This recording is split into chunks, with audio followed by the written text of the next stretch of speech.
سبحان اللہ سبحان اللہ. اس کا میں محمد سننے والا ہوں. اور آقا نے فرمایا کہ جب کوئی نہ سنا کرے تو میرے پاس، پاگلوں کو کہا کہ میرے پاس آ کے سنا دیا کرنا.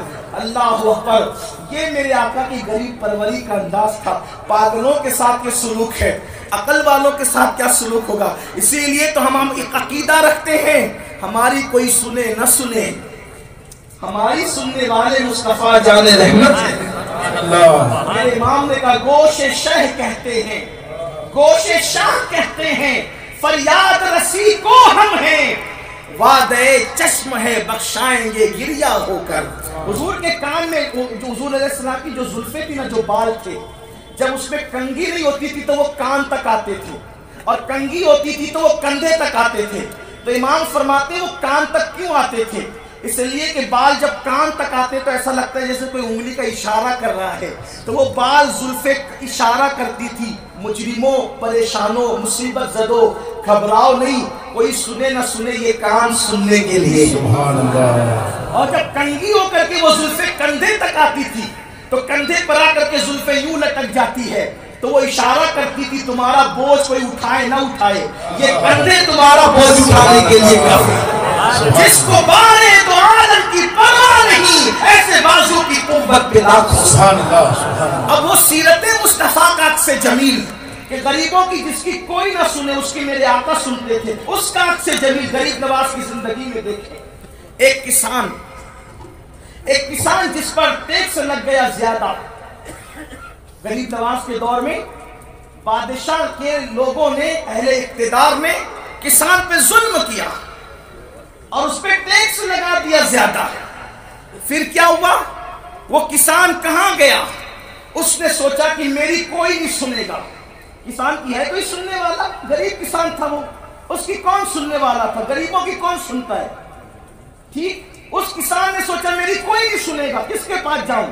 تو سوچا کہ کوئی نہیں سنے گا، لیکن سنے گا تو میرا خواجہ سنے گا. وہ کسان سیدھا آیا غریب نواز کے پاس.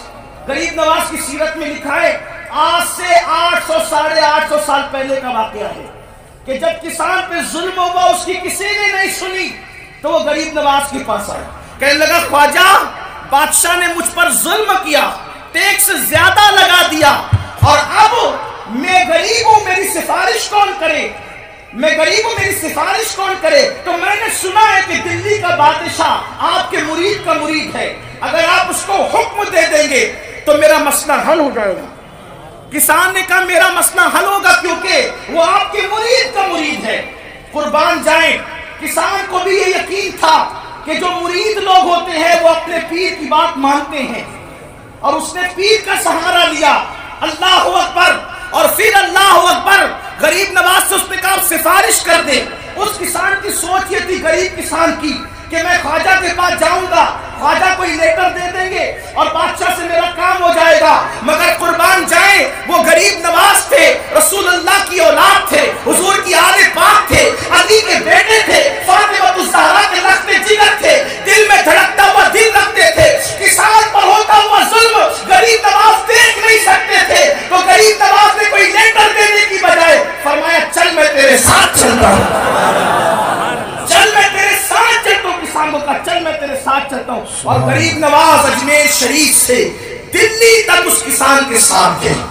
سبحان اللہ. اجمیر شریف سے دلی تک کسان کے ساتھ غریب نواز گئے. اور جانے کے بعد میرے خواجہ جب اچانک پہنچے دلی میں تو غریب نواز کے مرید اور خلیفہ بابا قطب الدین بختیار کاکی اور آپ کے مرید اور خلیفہ سلطان شمس الدین التمش دلی کا بادشاہ، جب اس کو پتا چلا اور سرکار بختیار کاکی کو پتا چلا کہ غریب نواز دلی آئے ہیں، آپ نے دلی میں قدم رکھا ہے، تو بادشاہ بھی اور بابا قطب بختیار کاکی بھی دونوں استقبال کے لیے پہنچے. دونوں نے قدم پکڑ لیے اور کہنے لگے حضور آج آپ کیسے تشریف لائیں؟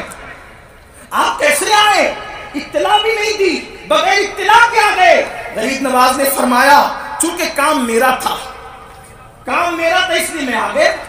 حضور آپ کا کیا کام تھا؟ فرمایا یہ کسان ہے، اس پر بادشاہ نے ٹیکس لگا دیا، اس کے نمائندوں نے زیادہ ٹیکس لگا دیا، بھر نہیں پا رہا ہے، میں کمی کرانے آیا، اس کے کمی کراؤں، یہ معاف کرا دو. بادشاہ نے کہا حضور